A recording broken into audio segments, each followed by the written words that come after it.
You know that poor sleep leaves you dragging through the day, feeling drained and foggy brained, and more than a little bit grouchy. But did you know that poor sleep can be deadly? Stay tuned to learn about 7 serious diseases linked to poor sleep. I'm Dr. Vicki Petz Casper. I practiced obstetrics and gynecology for 20 years until I landed on the other side of the sheets as a very sick patient. When my own body betrayed me, I took a handful of pills to manage my disease and another handful to counteract the side effects. My health was out of control. Through surgery, medications, and lots of prayers, I regained my strength only to face another diagnosis. My doctor challenged me to make radical changes through lifestyle medicine. Now I feel great and I want to help you make changes that make a difference. Healthy Looks Great on You podcast takes you to many medical schools so you can learn the power of lifestyle medicine. If you're ready to take control of your health, you're in the right place. Whether you're focused on prevention or you're trying to manage a condition, I'll give you practical steps to start your own journey toward better health, because healthy looks great on you. This is episode 158, The Risky Business of Poor Sleep, 7 Serious Diseases. You know you need to get a good night's sleep. You want to rest and wake up feeling refreshed and restored, but it's not that simple for everyone. Even though sleep is essential for life, chronic insomnia affects 30% of adults, and half of all people experience some degree of insomnia during their lives. So if you struggle to sleep, you certainly aren't alone. But before you start planning a zombie party for all of your friends who are raring to go long after bedtime, let's take a look at the impact on your health. And spoiler alert, it ain't good for you. Not only does poor sleep affect the quality of life and emotional well-being, it's associated with an increased risk of 7 serious diseases. I mean, it's bad enough to slog through the day sleepy, irritable, and feeling blah, but people with significant insomnia tend to have a shorter lifespan. I mean, if they know Jesus, they can sleep in heavenly peace, but in the meantime, it's best to maximize restorative sleep because of the impact on health. And before you reach for the medicine bottle or go shopping down the supplement and sleep aid aisle, you're going to want to stay tuned to this podcast because next week, we're going to break down all the pills and potions. But this week, we're going to talk about what the following conditions all have in common: heart disease, type 2 diabetes, depression, obesity, Alzheimer's dementia, immune dysfunction, and certain cancers. And you don't even need to go to many medical school to guess that poor sleep increases the risk of developing all 7 of these serious diseases. Good sleep is crucial for good health. I know, you get it. You know sleep is super important. You want to sleep. You've tried to sleep, but you can't. I hope you know I feel your pain. I've been there, and I understand the frustration of going to bed and knowing you're not going to sleep. That's why I've created some resources for you. I've been exactly where you are. That overwhelming frustration of desperately wanting to sleep, but feeling powerless to make it happen. Want some good news? It doesn't have to be this way. I've transformed my own sleep journey, and I'm here to help you do the same. Here's your path to better sleep. Start today by downloading my free guide, Turn Off Your Mind and Sleep, at healthylooksgreatonyou.com. And while this valuable resource is not a magic cure, it's a first step toward peaceful nights. But that's just the beginning. On March 3rd and March 5th, I'm unveiling something game-changing. 6 hidden reasons you're tossing and turning. And this is a series of live webinars where I'll reveal the unexpected factors sabotaging your sleep. Think you've tried everything? Think again.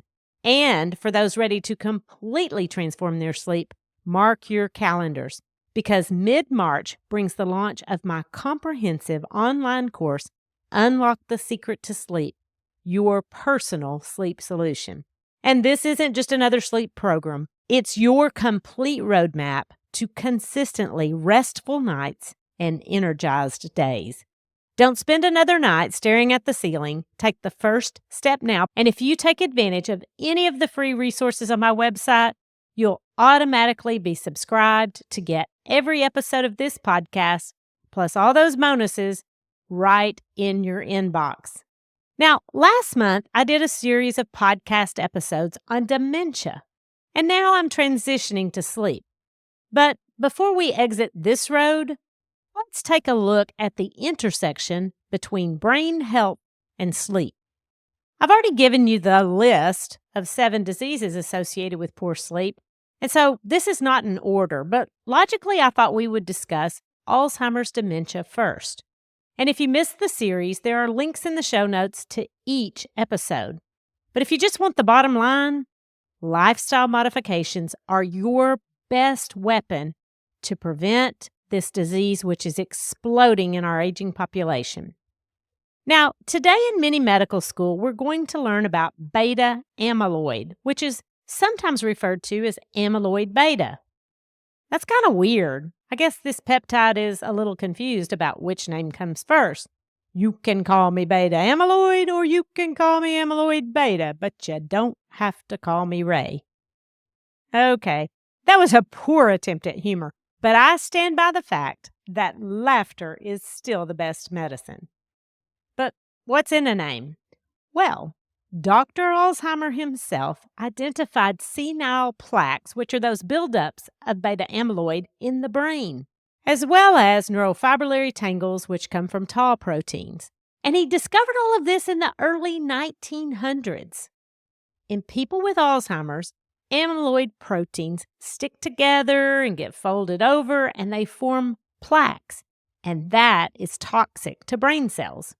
In fact, beta amyloid plaques are the hallmark finding in the brains of people with Alzheimer's. But here's the deal.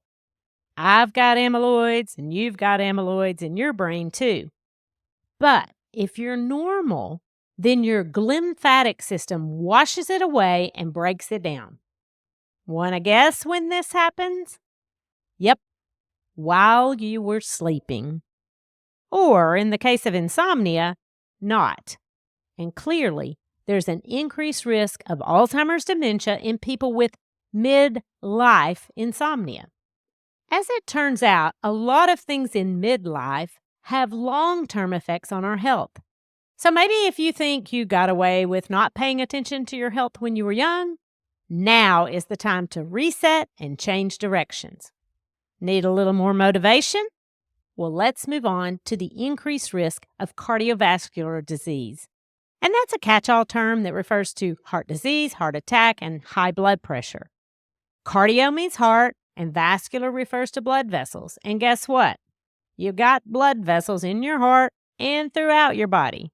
So what's sleep got to do with it? Well, I'm glad you asked.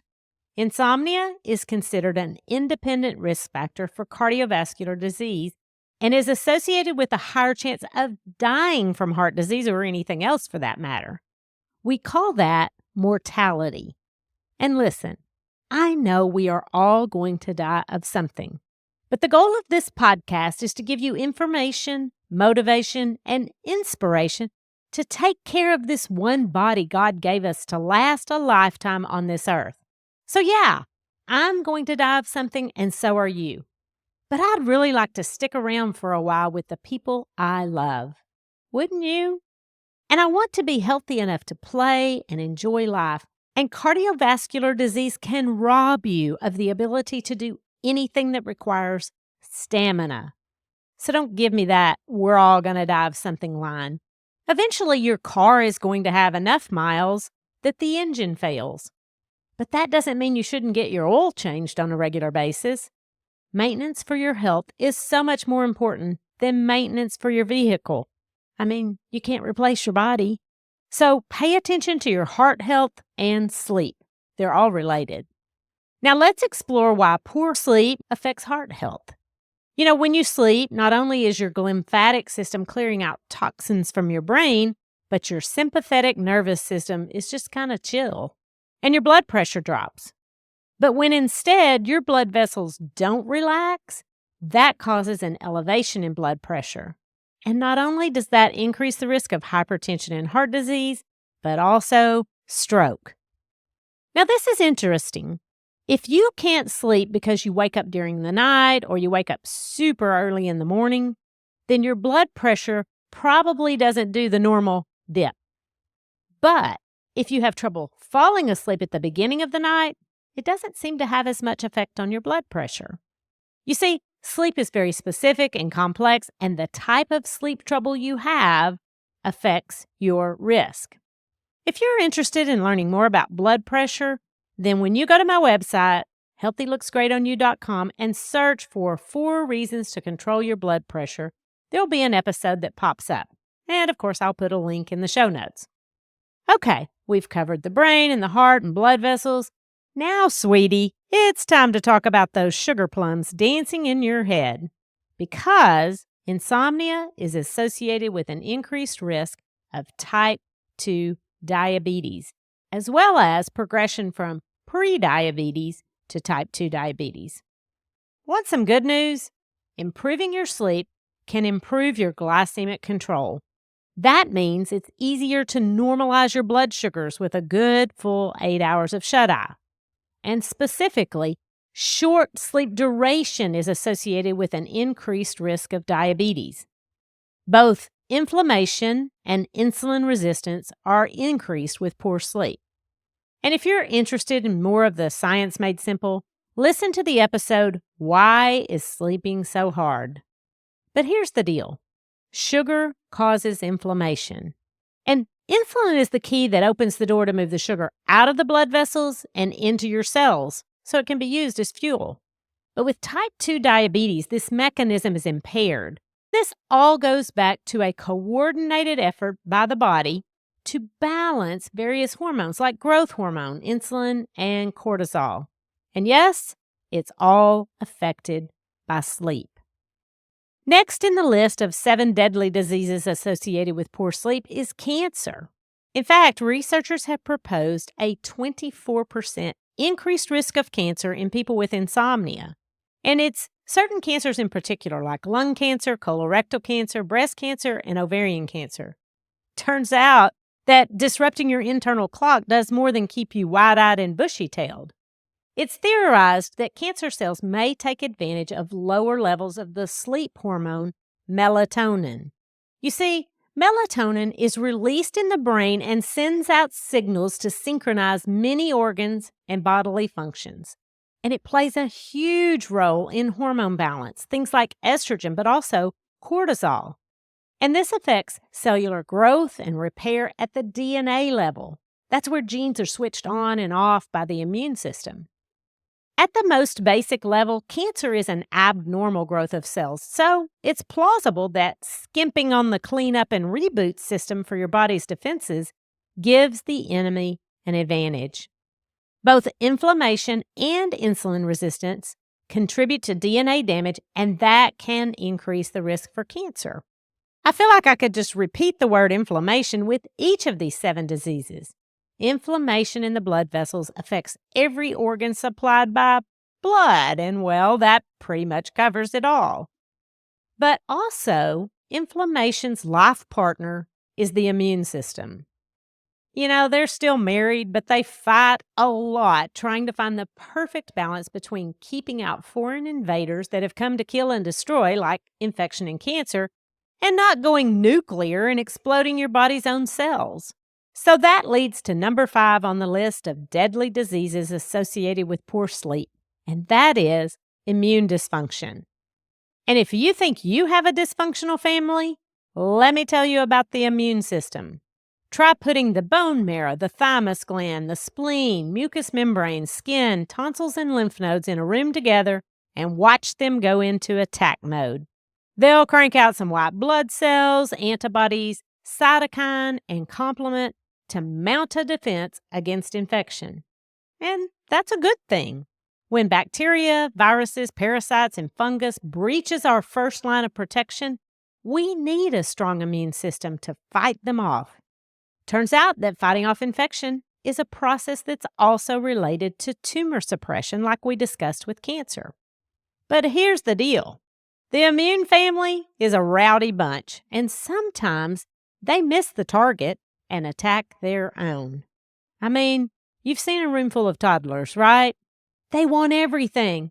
That's mine. It's mine. That's their favorite phrase. So when they get overzealous, it causes autoimmune disease.